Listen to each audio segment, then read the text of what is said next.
स्वागत है दोस्तों हमारे YouTube चैनल भंडार पर। यहाँ आपको मिलेगी दुनिया भर की जानकारी, चाहे वह करियर से जुड़ी हो, प्रेरक कहानी हो, देश से दुनिया से। यहाँ हम रखेंगे आपको हर तरह से अपडेट। ये सब जानकारी जल्द से जल्द पाने के लिए हमारे चैनल को सब्सक्राइब करें।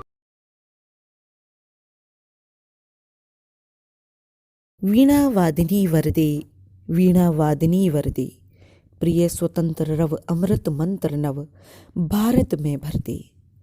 काट अंध उर के बंधन स्तर बहा जननी, ज्योतिर्मय ने निर्झर कलुष भेद तय हर। प्रकाश भर जगमग जग कर दे, वीणा वादिनी वरदे। नवगत नव लय ताल छंद नव, नवल कंठ नव जलद मंद्र रव। नव नभ के नव बिहग, वृंद को नव पर नव स्वर दे।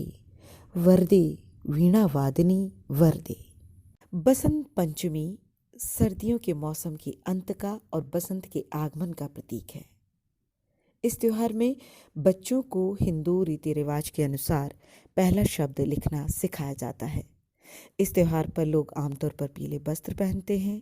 बसंत पंचमी का इसके अलावा सबसे अधिक महत्व ये है कि बसंत पंचमी का ये त्योहार ज्ञान की देवी सरस्वती को समर्पित है।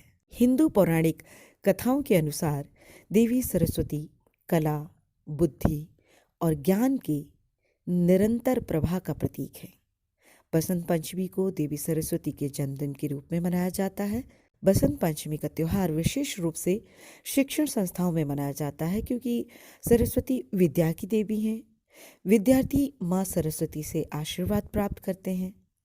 जब बसंत का मौसम आता है ना, फसलें पूरी तरह से खिल जाती हैं। धरती भी फसलों पर बाहर आने से खुश हो जाती है। लोग झूम उठते हैं। आपने देखा होगा इस दिन अधिकांश लोग पीला रंग पहनते हैं। लेकिन ऐसा क्यों होता है? ऐसा इसलिए होता है कि यह पर्व समृद्धि, प्रकाश, ऊर्जा और आशा का प्रतीक है। यही वजह है कि लोग पीले कपड़े पहनते हैं। बसंत का रंग पीला है, जिसे बसंती रंग के रूप में जाना जाता है। खेतों में लहलहाती पीली पीली सरसों भी मन मोह लेती है और इस दिन लोग पारंपरिक व्यंजन बनाते हैं। इस खास मौके पर तैयार किए जाने वाले हमारे जो पारंपरिक व्यंजन हैं, वे न केवल स्वादिष्ट होते हैं बल्कि काफ़ी पौष्टिक और सेहतमंद भी होते हैं। कई समुदाय पतंग उड़ाते हैं और वे तरह तरह के खेल खेलते हैं। बसंत पंचमी मौसमी त्यौहार है। बसंत के साथ ही मौसम का आगमन होता है, बसंत मौसम का आगमन होता है। यह यहाँ से ही सर्दियों की विदाई होती है। सर्दियों की ठंडी लहरों से हमें राहत मिलती है।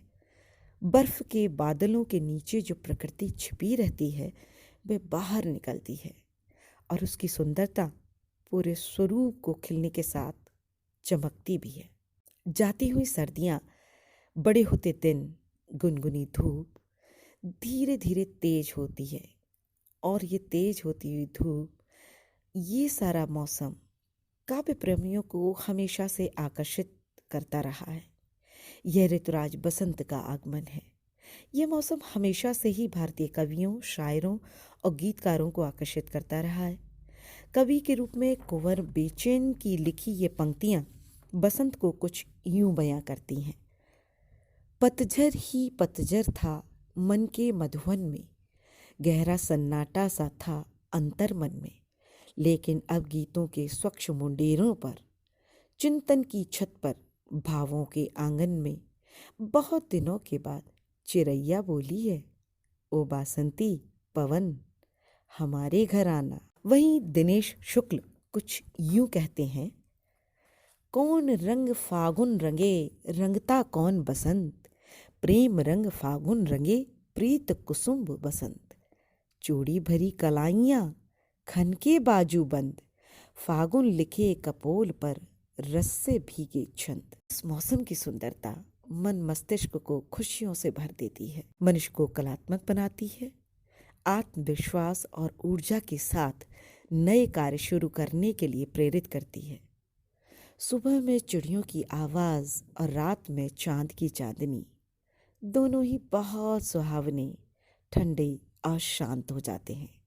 आसमान साफ और चमकदार दिखता है। हवा बहुत ही ठंडी और तरोताज़ा करने वाली होती है। यह किसानों के लिए बहुत महत्वपूर्ण मौसम होता है, क्योंकि बसंत के आगमन पर किसान नई फसलों के पकने का इंतज़ार करने लगते हैं। सरसों के पीले पीले फूल खिलखिलाकर खुशी व्यक्त करते हैं। प्रकृति की हर चीज सिर उठाकर ऋतुराज का स्वागत कर रही होती है। सरोवरों में कमल के फूल खिलकर इस तरह पानी को छिपा लेते हैं, जैसे मनुष्यों को संकेत देते हों कि अपने सारे दुखों को समेटकर खुल के जिंदगी का आनंद ले।